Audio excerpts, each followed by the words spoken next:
Good morning, everyone. Welcome to the Best for Colorado Award ceremony. We're going to get started here in just a minute. We just wanted to welcome you to this virtual gathering.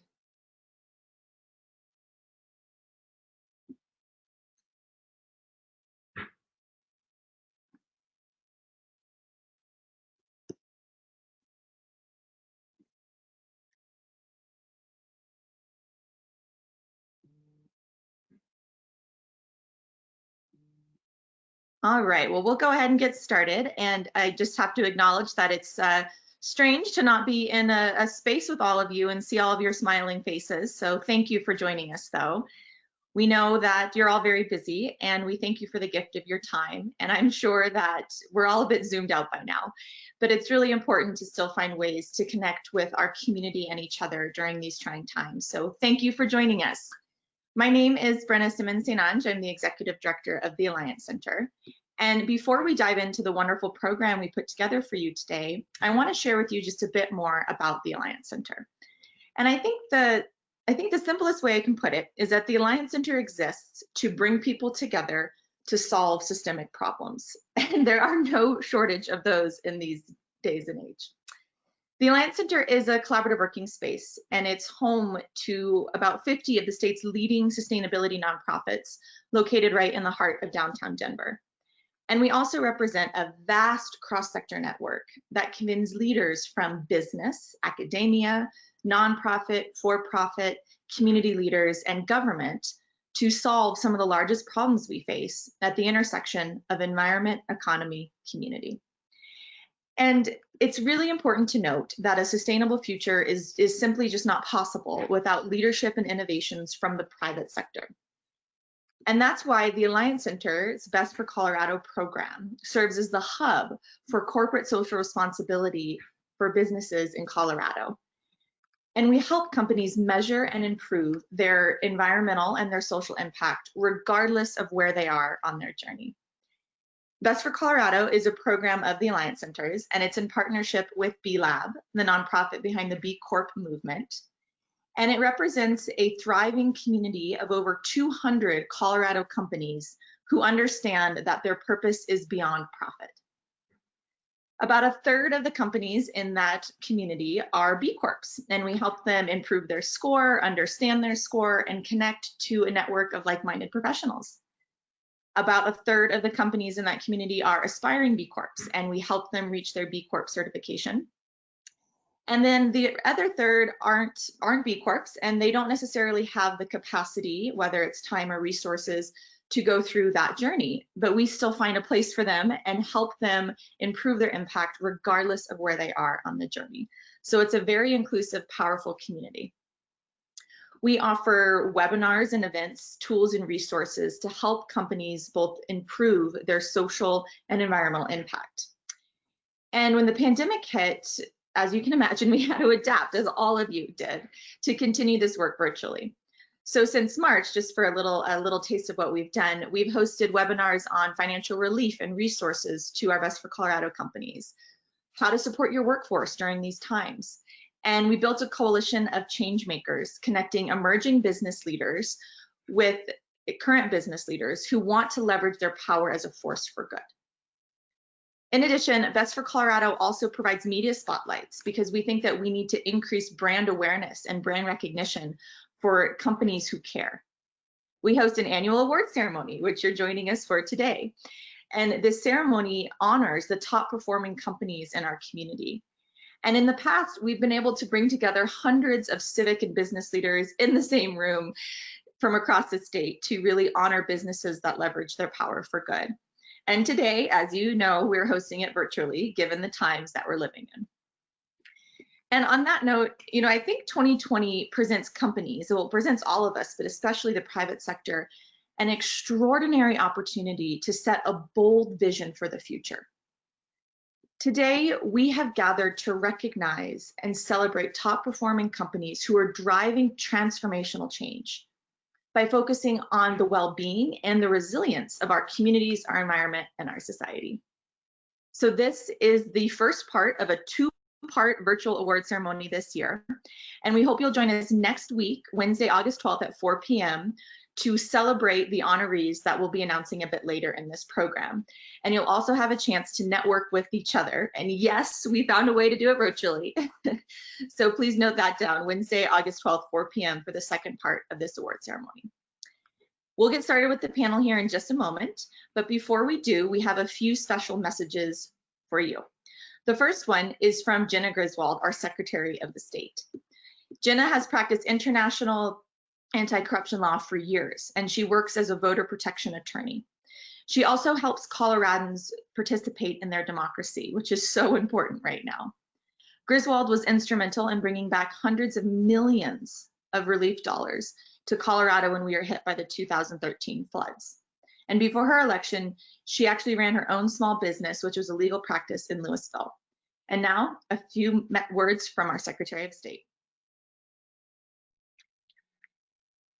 Hello, I'm Colorado Secretary of State Jenna Griswold, and I'm happy to be joining you all virtually for the Alliance Center's Best for Colorado Award celebration.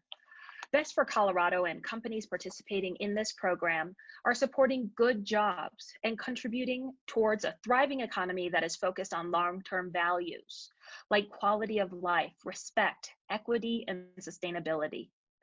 The COVID-19 pandemic has challenged our states in ways that we haven't witnessed in our lifetimes. There has been tens of thousands of jobs lost. And while we did see a modest recovery in May, our economy's long-term future is very much uncertain. Many scientists predict that the pandemic could be just as severe or worse in the upcoming fall than it was in the spring and the summer, creating even more uncertainty to our tenuous business environment. The virus has also disproportionately impacted Coloradans of color and those in poor neighborhoods, creating not only a health crisis, but revealing a socioeconomic crisis as well. These systemic inequalities have been further highlighted by protesters who have marched in opposition to police brutality of Black Americans. Amidst all of this uncertainty, however, I can't help but to be hopeful. Coloradans are not only resilient by nature, we're committed to pulling our communities up with us. Nowhere is this more evident than in our business community.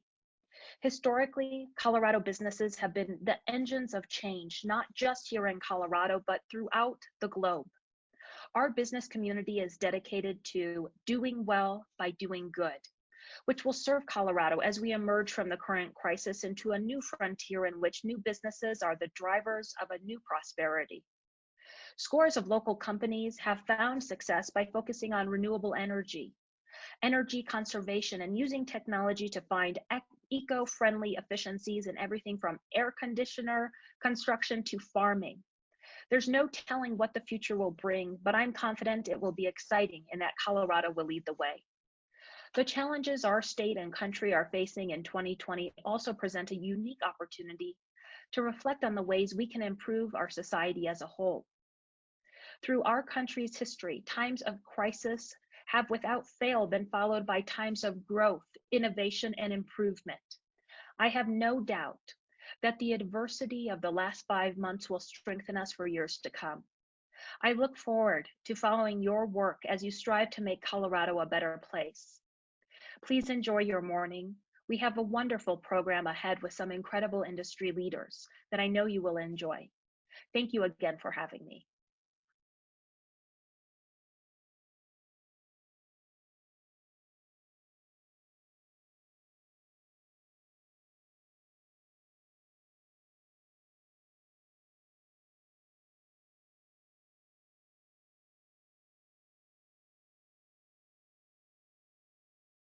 We can't hear you. There we go. Thank you. Thank you so much, Secretary Griswold, for your bold leadership. We really appreciate her message and the time she took to record that ahead of time. And now we want to continue the gratitude with a special thanks to our presenting sponsor, Continuum Consulting Services.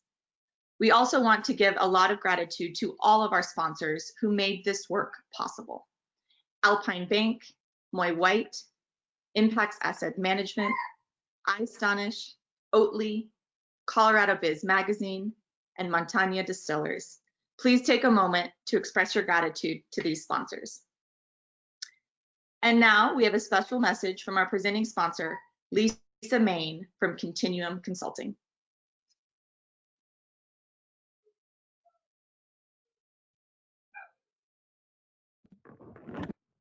Hi, my name is Lisa Marie Main. I'm co-founder and president of Continuum Consulting Services. For 3 decades, we've been committed to making a meaningful and profound difference in the world by bringing out the best in people, just like all of you here, bringing out the best for Colorado. We're passionate about partnering with those doing good in the world and equipping them to do it better by providing innovative consulting services that inspire and support our clients' ability to thrive in times of transition. Like now, this novel unknown known as the global pandemic. Our clients, and I'm sure you are searching for ways to navigate this time of uncertainty.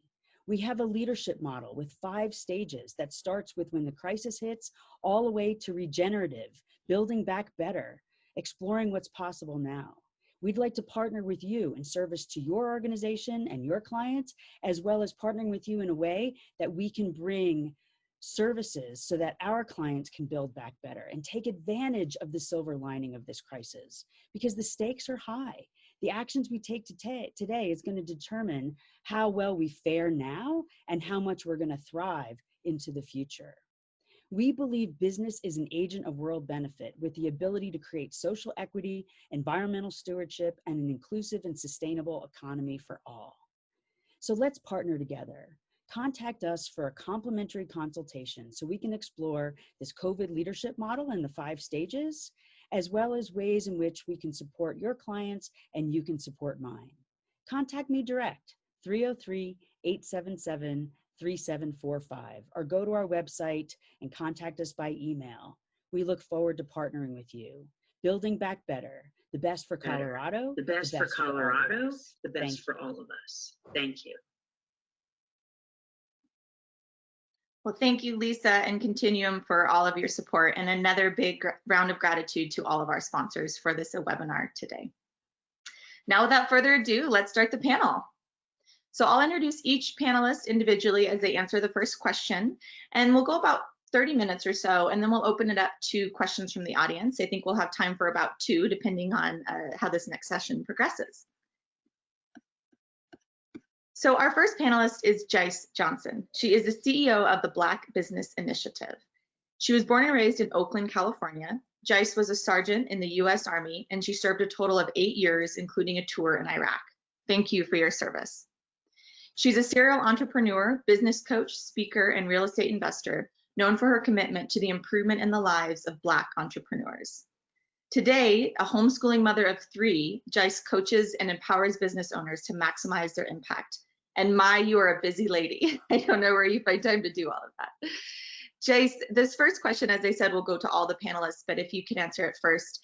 And I think just a little bit of framing for the conversation is that, every business, every industry is adapting to life during this pandemic. And the recent events have really put a spotlight on the systemic inequalities and oppression that have existed in our country since its founding. Can you introduce your company and let us know how 2020 has impacted your business so far? Yes, good morning, and thank you for having me. I am Jice Johnson. I'm the founder and the CBO of the Black Business Initiative, and the Black Business Initiative helps Black-owned businesses start, grow, and scale. And we work with the government, community partners, organizations, private corporations to really help close the wealth gap. And so we do that by with a focus on business acumen, mentorship, accessing capital, patronage, with a focus on the supply chain and policy. So that's kind of us in a nutshell. 2020 has been pivotal for us, but in a pretty bittersweet way. Prior to the pandemic, we really have struggled to get continuous or consistent funding or support or sponsorship to support our community, which I believe studies and statistics can show is historically disenfranchised. And so especially and specifically because we have a focus on the Black community. And so we've been asked to do things like change our language to say people of color or to say minority. And when we have refused to kind of change what that, what our focus is, we've really struggled to get support. So since the pandemic, and in particular, in addition to the pandemic, I should say, with the other inequities that have been highlighted with the protests that have been going on, we have received an uptick in interest and donations. And so that's been great for us, especially because we have managed to survive for 5 whole years on a shoestring. But also we do have concerns about the sustainability, because what we are sensing is that most people are kind of feeling the moment versus really having an understanding of the issue of economic inequity. So that's where we are. Thank you for sharing, Jice. Great to know a little bit more about your work and how it's, how these last few months have impacted you and the work that you do. We appreciate you joining us today. Thank you. Our next panelist is Jason Sharpe. He is the CEO of Namasté Solar Renewable Energy.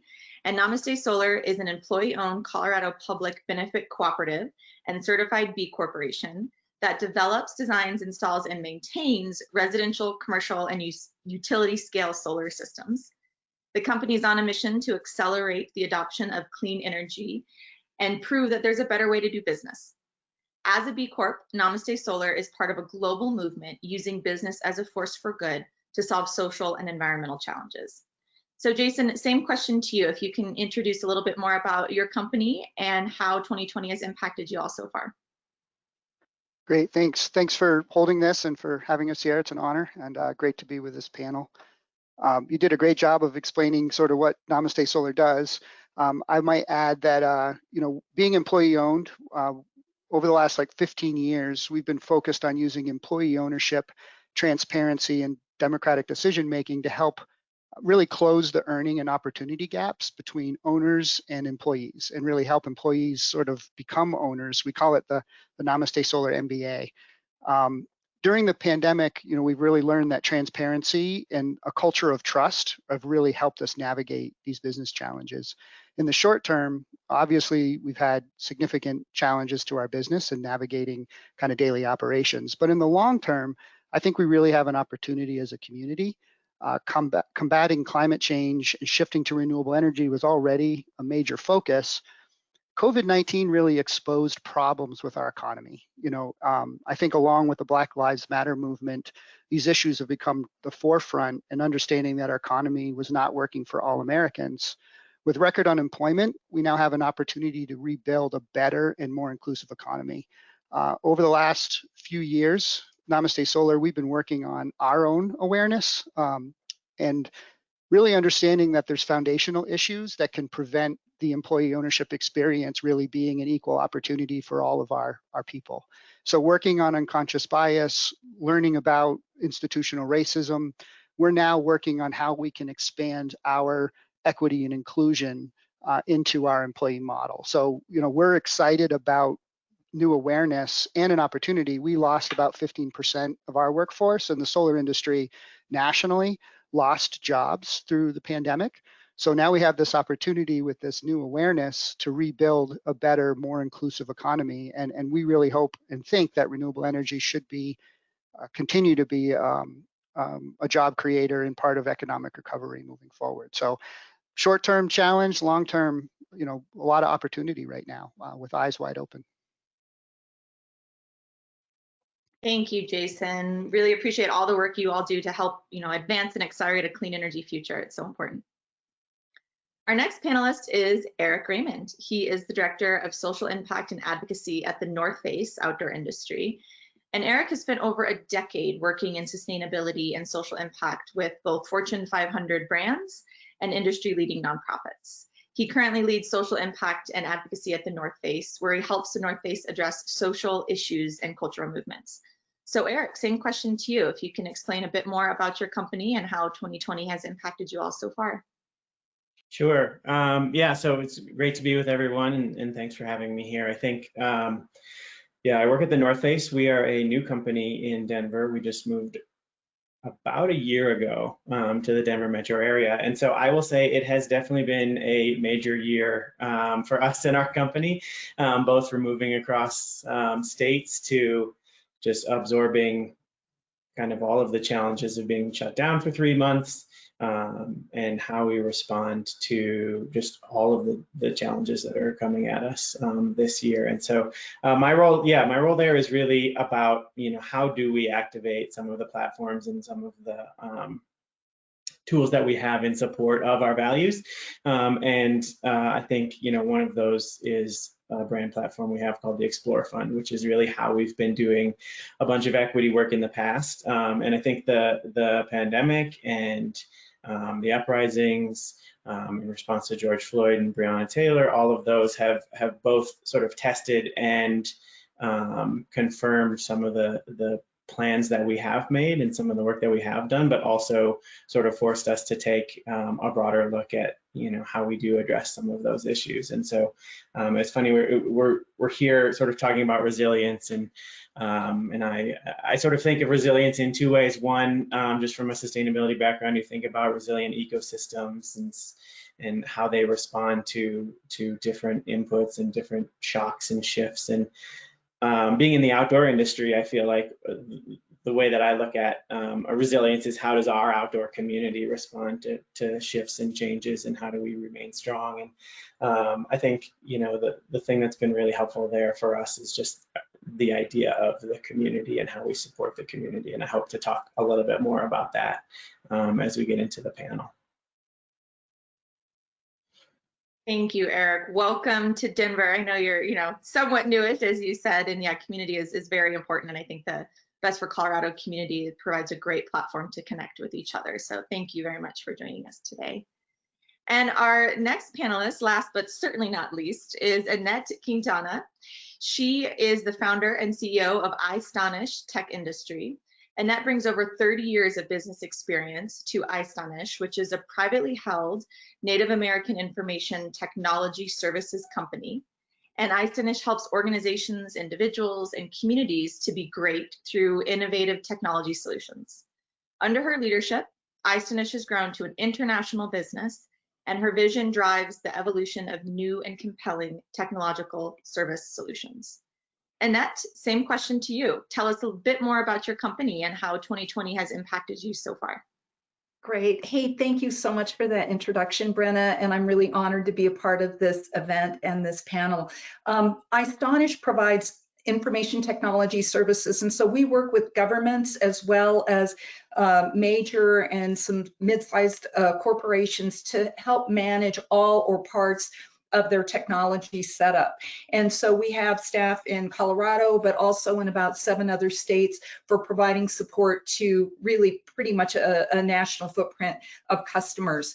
Regarding how the pandemic has affected us, and it feels weird to even use these words, we're essential. Our customers are essential.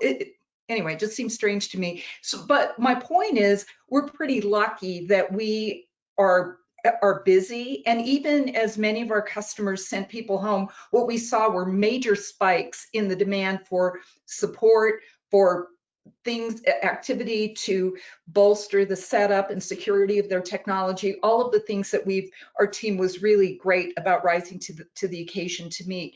One of the challenges, though, even with essential customers, is that we then later get requests to go, oh yeah, the work that you're doing for us, can you please discount that because we're really budget stressed. So we kind of feel it, even though we didn't have the experience of being shut down.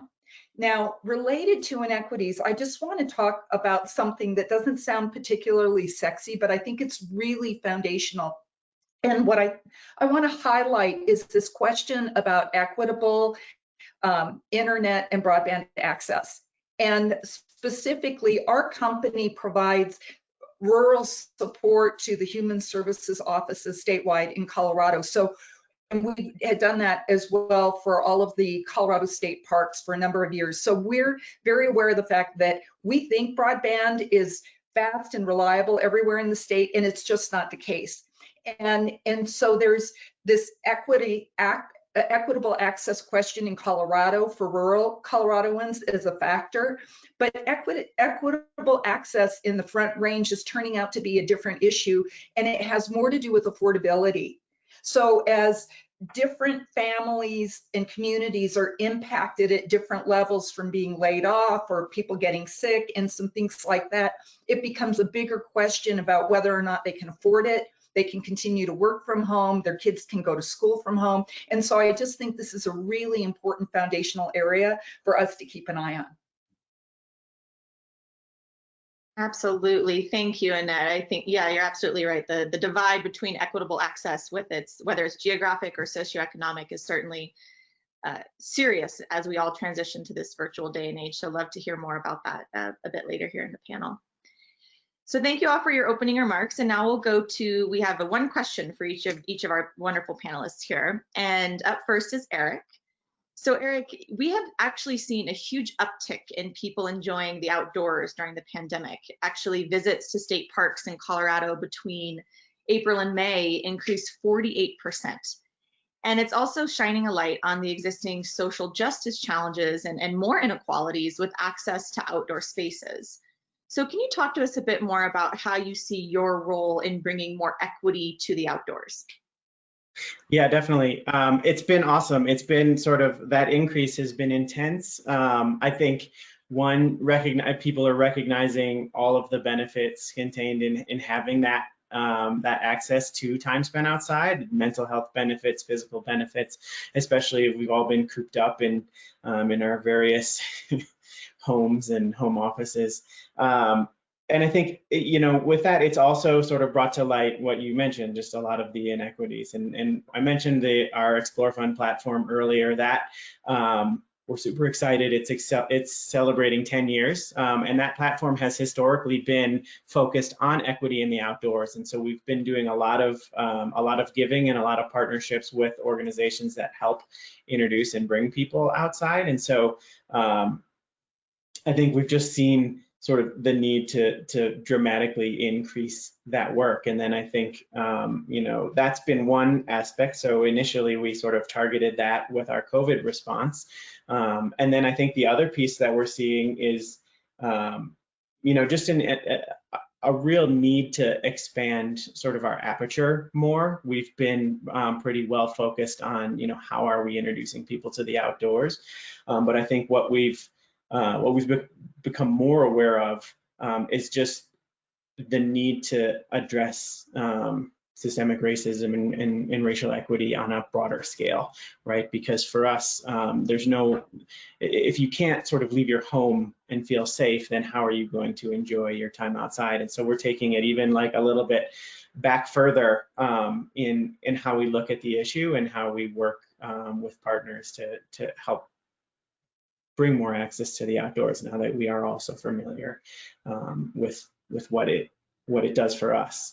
And then, so the other thing, I guess, if I think back to sort of when COVID started hitting and locking everything down, the other piece that we really thought long and hard about was how we were supporting the outdoor community. And so as part of our response to that, while we were all of our stores were shut down, we took some resources and just looked at how we could focus those on the broader outdoor industry and supporting the industry. And so we kind of, I think what was interesting for us is breaking down what we saw as the curve for the outdoor industry. And we looked at sort of number one is emergency relief needs, current, hospital overloads and stuff like that. Number two was sort of the economic impacts and how those are affecting the outdoor industry. And then number three is sort of how we are getting back outside and how we're doing that safely. And I think, with the increase in people heading outside, there's an increase in impacts. And so how are we working with organizations that are helping manage that? And how are we helping manage the resources that allow us to sort of tap into those benefits? And so that's sort of a couple of the different ways that we looked at it. And here in Colorado, what's been really helpful for us as we tapped into the outdoor community is there are a number of states with offices of outdoor recreation, Colorado being one of the first and one of the best. And we ended up working with those offices across the country to identify their community needs specifically related to the outdoors. And so here in Colorado, what we came up with was just really the demands that are hitting the search and rescue community and all the increasing calls, but also food banks in mountain towns and just the increase in needs that they've been seeing. And so that's sort of one of the ways that the North Face has been sort of looking at just community and resiliency and how we manage all of the different things that 2020 is throwing at us. Yeah. Wow, thank you, Eric. There's certainly a lot of dynamics at play there, and it's great to see how North Face and basically the whole outdoor recreation industry here has really stepped up to help look at both the social and the environmental issues and impacts coming from the pandemic and everything that we're living through right now. Pre-pandemic days, outdoor rec actually was the largest driver of GDP and jobs in the state of Colorado. So it'll be really interesting to see how that plays out moving forward. Jice, you are up next. And, you know, we've talked about this a lot. I think everyone's kind of spoken to it, but to pull it all together in kind of one statement, I think it's just important to say plainly that there are no systems in our country that are based on equity. And we're seeing the disproportionate impacts of the pandemic on our Black and Brown communities. And we'd love to hear from you and kind of explore right now, how can we emerge from this pandemic to generate a more equitable share of wealth and health? And what's the role in business in driving this? Sure. So I guess I should preface my response with, we really have to get uncomfortable in the conversation. And I think that's probably, that's the start, right? And I think that's one of the most difficult things, because if we're not directly addressing inequity, you know, it's not like it's a normal part of the conversation for most people. Because I live in a space that's inequitable, it is a part of the conversation for me on a daily basis. But if we can get into, you know, some of the uncomfortable conversations, I would say I want to try and quickly touch on 4 things that I think they're in between mindset shifts and some things that we can begin to do. One is to really recognize that the United States is built on a system of meritocracy, and meritocracy just isn't real. And so in the Black community, we have a saying that you have to work twice as hard to get half as much. And it's unfortunate that we have that saying, but what I think happens when we start talking or addressing the idea of merit is that we get the sense, I've worked really hard to get where I am, right? There's a lot of first generation wealthy people in this country, and I want to acknowledge that they have worked really hard to get where they are, right? And the hard part is that all of the competition hasn't been allowed in. And so if you're at a race and you're only, you know, if you're only racing against white men and you're a white man, you know, it's not to say that you didn't have to work out for that. It's not to say you didn't have to train. It's not to say you didn't have to put forth your best effort. But when you're, you know, when you're not in the race with women, when you're not in the race with, you know, a number of different minority groups, all the different minority groups, you know, the question becomes, did I really win that race, or was it that the competition was, you know, selected for me?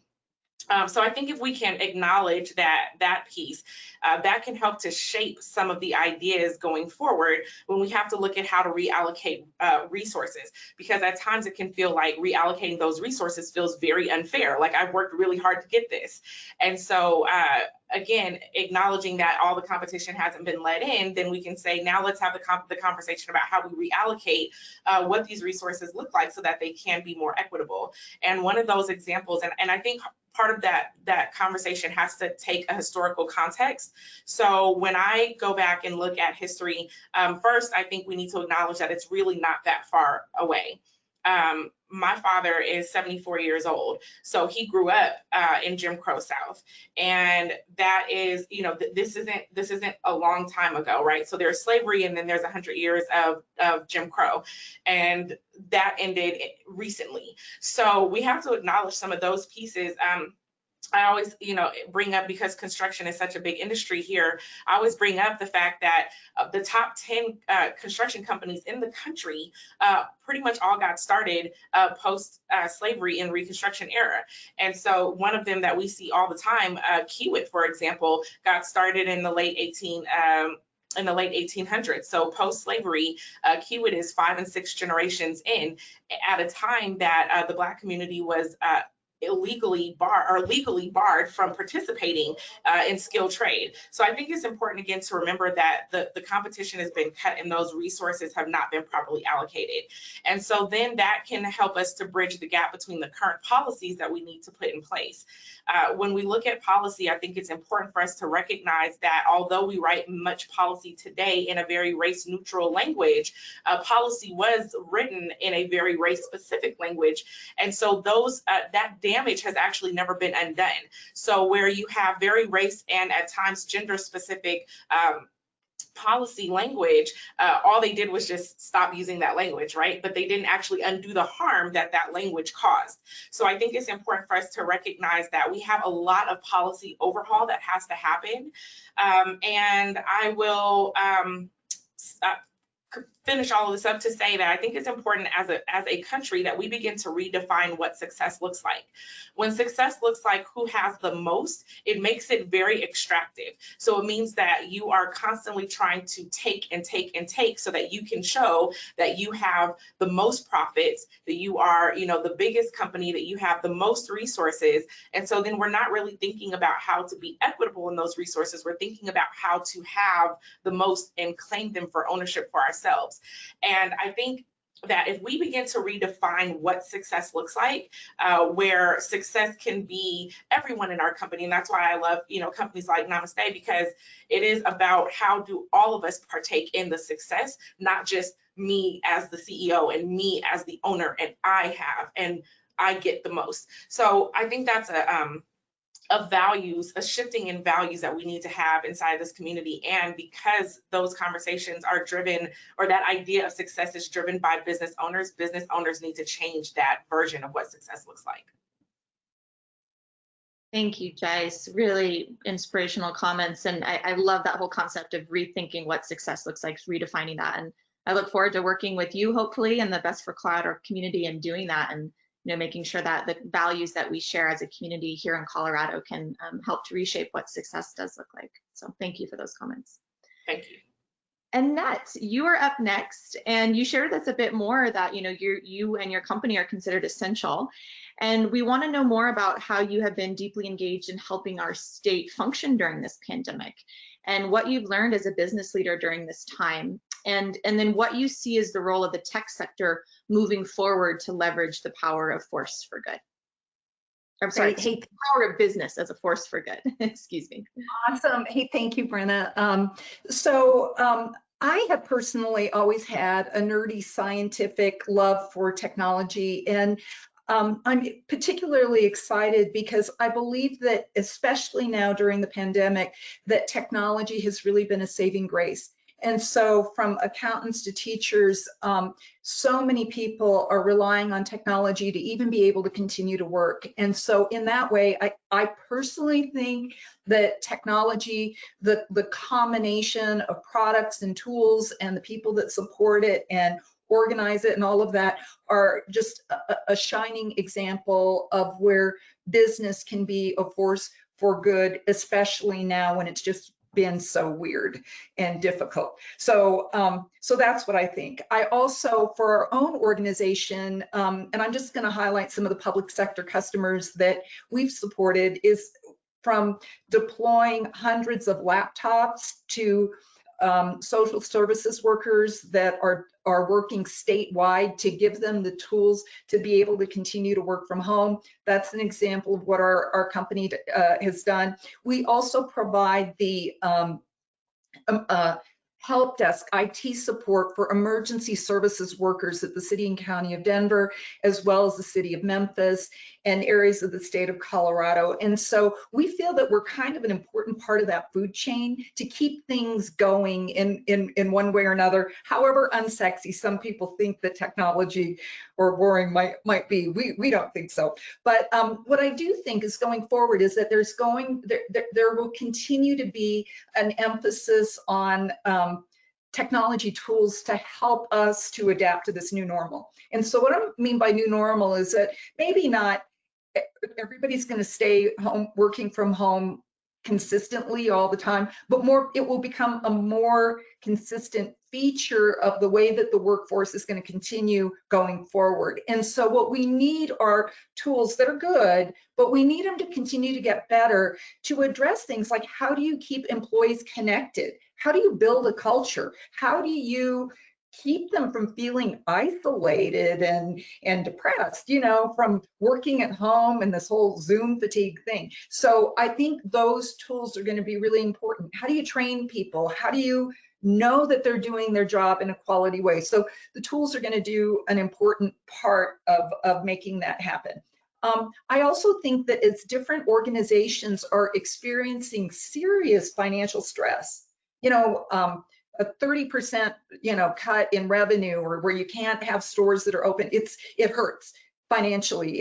It's not easy. And so organizations are going to be looking for ways where they can go, all right, can technology provide some solutions for us to be more efficient, or to automate, or to do those things? And so even within our own organization, we provide one of the areas that solutions we do is we provide tier 1 and 2 technical support, which is phone-based. So we're currently proceeding to build a working prototype using artificial intelligence and automation tools to be able to create better efficiencies for even the way that we handle some of the work that we're doing. And we think that's both important for us as well as for the customers that we work with. Regarding what I think it means to be, what it's challenging me to learn from a leadership point of view, is that I think that COVID has been a really remarkable call for compassionate leadership. And as I look around, I think there has been and still is considerable anxiety and fear in the collective. I mean, and it's magnified by the news and all of this, but it feels like a very tangible thing. And what we're seeing is that the issues that our employees face are not really limited to their work challenges. They have to do with families, like whether they had to move home for to live with other extended family. They've got other people living in their house that didn't used to be there, 5 months ago. They have spouses or partners that may have lost their job, family members that have gotten sick. So the scope of things that has kind of been, maybe these are things that people always deal with, but in particular, it feels accelerated, magnified. And so I believe that the challenge for me, for my executive team, are all of, frankly, managers and supervisors in our company, but really for leadership anywhere, is what does leadership mean now? What does it call on us to do differently, better? And I think it is about compassion. It's about empathy. It's about the ways that we need to work harder and differently to be more connected, and also to be communicating and supportive. In other words, to just kind of step it up a little bit. So those are my comments. Thank you, Annette. Really great insights from you and from your sector. And just one quick note before we go to Jason, pre-COVID, the IT and tech sector was actually the fastest growing in Colorado. I'd love to see, how that's progressed. I can only imagine it's accelerated in the last few months, and the role moving forward, I think, is very interesting. And you laid out some really critical parts there. So thank you, Annette. This last question will go to Jason. And before we do, I just want to give a heads up to the audience that after Jason answers his question for me, we'll have time for maybe 1 or 2 from all of you. So if you have any questions for the panelists, please go ahead and put that in the chat feature right now, and we'll be looking at that and use that to ask of the panel after Jason's done with his question here. So Jason, we are seeing record unemployment, I think, as we all know, in the state and also across the country. And we're curious if you can talk to how we can leverage current events to create more equitable job creation and workforce development, and what is the role of renewable energy in addressing these issues? Great.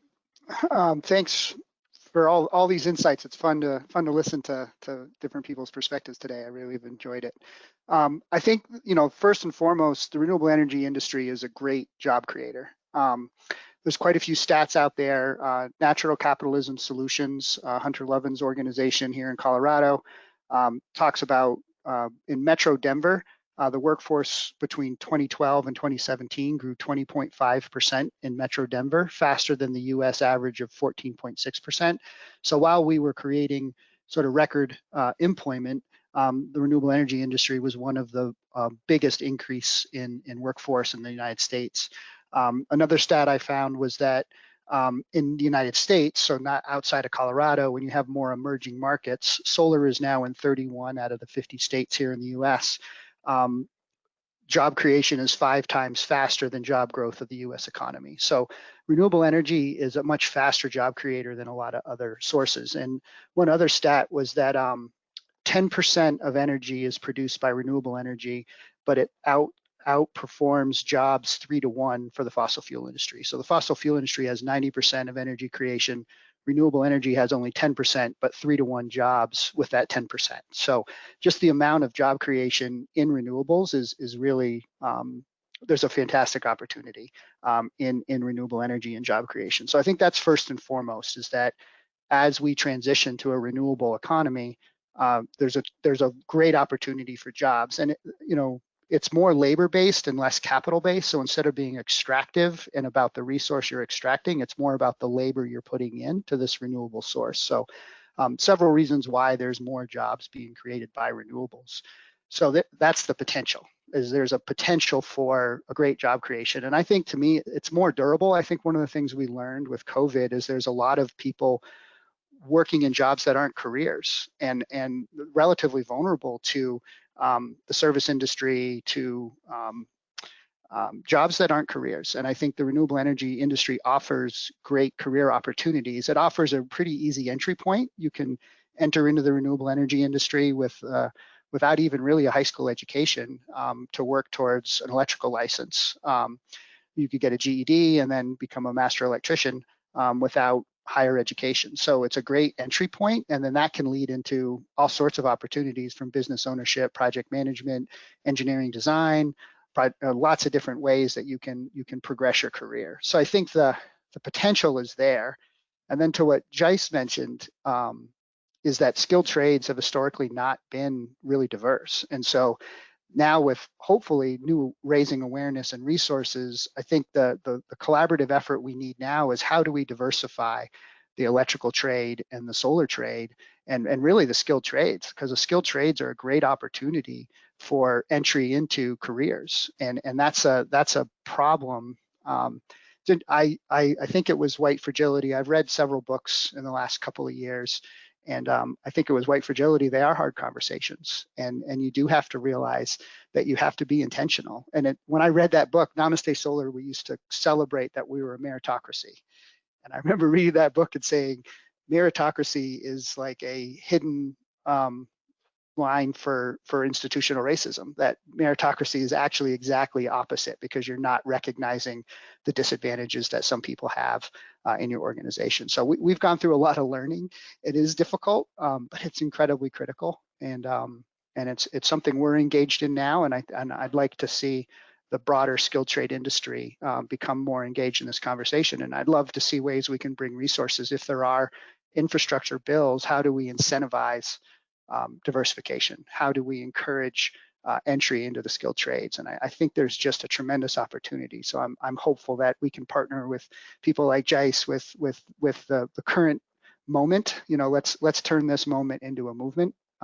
Let's not let this opportunity pass. We have a great opportunity to create jobs and to do it in a more equitable way than we have over the last century.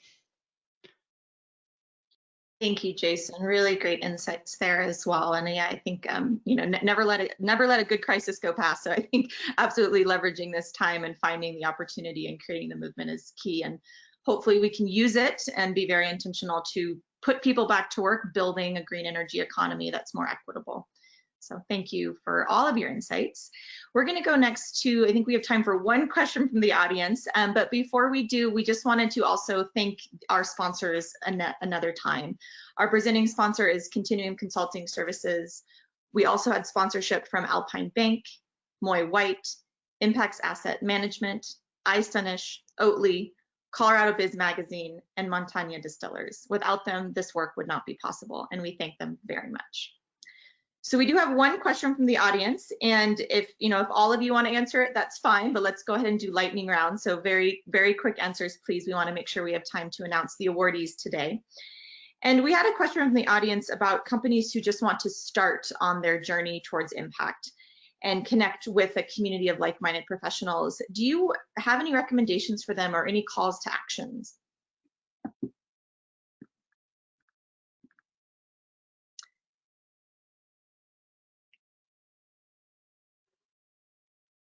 Eric, do you want to go first?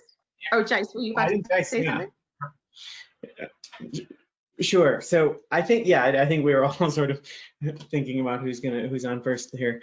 For me, what's been really exciting and why I was excited to be on this panel is just, I think, I want to go back to this point about resilience and about how systems respond to challenges and shocks. And I think, the community and the knowledge of the collective is so powerful, especially when you're talking about, the B Corp community or the folks who are interested in the B Corp community. There's been so much work done over the last 15, 20 years that's just there for organizations who are interested in getting started. And so I think that that for me is probably the easiest and first go-to that I would recommend. Thanks, Eric. Jason. Yeah, I think Colorado has more B corporations than any other state in the country. So there's a good density and a good community here to plug into. There's a great B local community, and B Lab, who oversees certification, is very supportive. And I think they can help marry you up with another B Corp if that's the path you're interested in. I think that's a great entry point. So B Lab and the resources that the B Corp group can provide, I think is a great entry point for this type of approach to business. If you're interested politically, so it depends on what you're interested in, is the way you're operating your business or how you're engaged in a more political spectrum. But the Alliance Center is an amazing place to meet people. They do a fantastic job of networking. Brenna's fantastic. Like if you explain what you're doing, she'll be like, I've got 3 people who you need to talk to, and she's great at making introductions. So a plug for the Alliance Center as well. Thanks, Jason. Appreciate that. Annette. Yeah, I'll jump in here. So I think the Alliance Center is awesome, and I just want to offer one more spin to it, and that is especially for organizations, and whether they're nonprofits or for-profit organizations that are trying to figure out just how to survive now. It can be an easy place to go to just go, well, I don't really have the latitude to be thinking about a higher-minded way that I'm going to be in business here. And so I think the Alliance Center in this community is one way to continue to reinforce these values. And number one, to be thinking more creatively about what can be done, even if you're resource constrained, which most organizations are. But I'd also like to give a shout out to organizations like Jice and different minority business operations or associations that I'm a part of, because at a very pragmatic level, change happens one deal at a time, one employee hire at a time.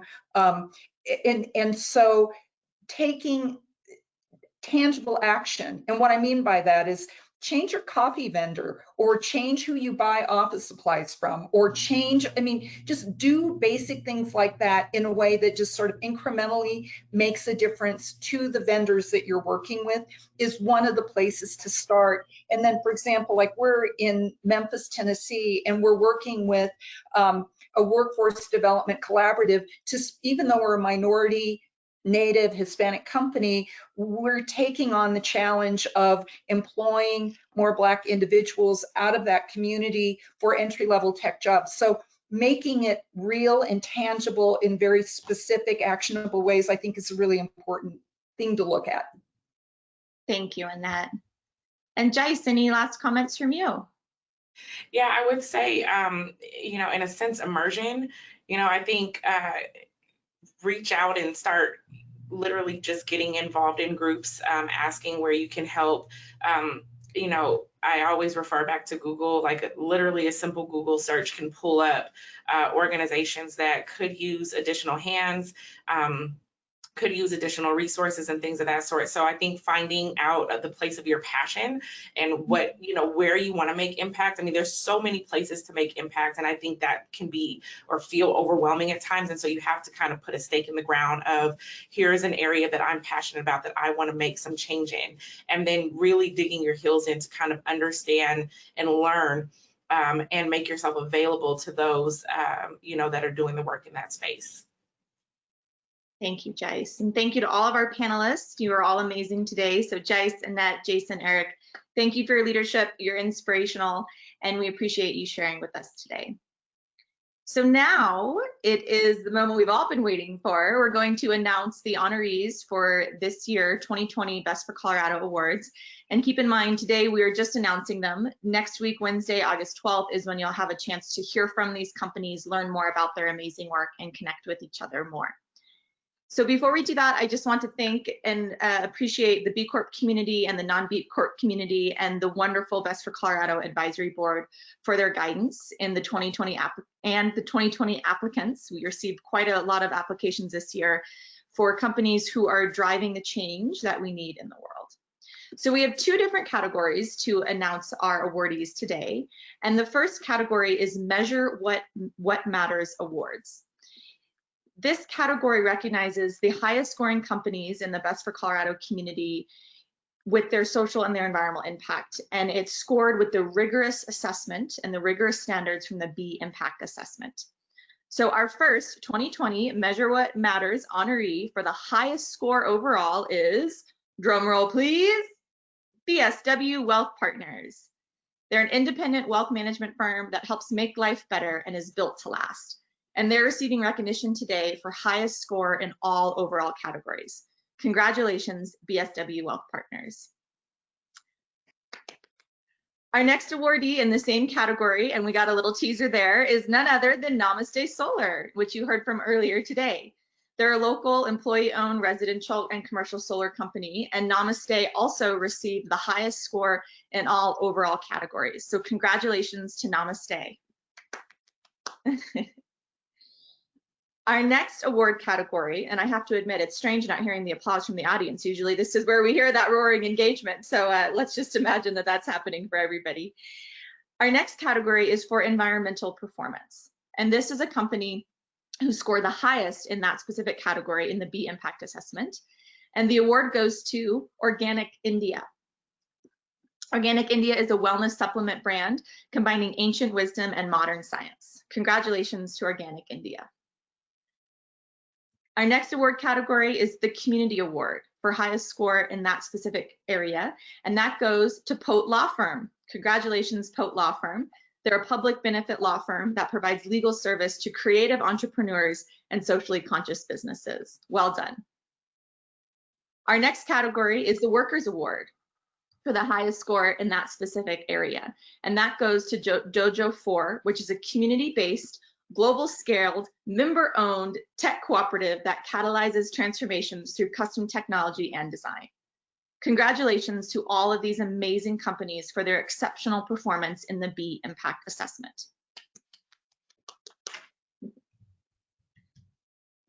Our next award category is our Commit to Action honorees. These honorees have been selected based on their impactful and inspiring initiatives and projects that they're leading in their community. The first award goes to Montaña Distillers for their innovative hand sanitizer product and donation to frontline workers during the pandemic. And I have to say, when I'm not 7 months pregnant, I do love their product. Our next category, or our next awardee, is the Atena Group for their work with the Greater Durango area to conduct community-driven strategic planning process to help those who are experiencing homelessness. Very worthy work. Thank you, Atena. Our next awardee is Pivot Energy for their commitment in providing solar opportunities to low and moderate income communities across Colorado. Thank you to Pivot for helping usher in and accelerate a clean energy economy. Congratulations to all of our 8 honorees for your leadership, passion, and drive. Congratulations. And again, today we're just announcing them. Next week, Wednesday, you'll have a chance to hear from them, learn more about their amazing work. So be sure to join us on August 12th at 4 p.m. And you'll also have a chance to network with each other. And yes, I promise we found a way to do it virtually. Won't be quite the same, but it's the next best thing. So I hope to see you next Wednesday at 4 p.m. And as we conclude, I have one final call to action for you all. We are living in a time of great transformation.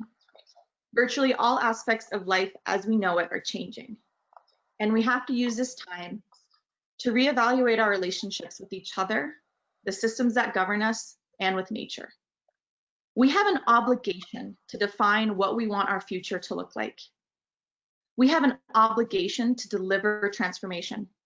And the private sector, you all, are a key player in driving that change. The Alliance Center is building a coalition to help Colorado build back better. Since May, we've been working with over 250 leaders at the state and local level to develop strategies for a sustainable and equitable recovery from this pandemic. And the coalition we are building will work with state and local governments to implement these strategies. My call to action to you all today is to join the coalition. Today, we have over 110 members representing $2.4 billion in annual state revenue and over 19,000 jobs in Colorado. So please join us and help Colorado build back better by leveraging your power as a force for good. You'll have a chance to learn more about the coalition and celebrate our honorees next week, Wednesday, August 12th at 4 p.m. Thank you all for your time. Thank you to our panelists and thank you to our sponsors. Have a wonderful day.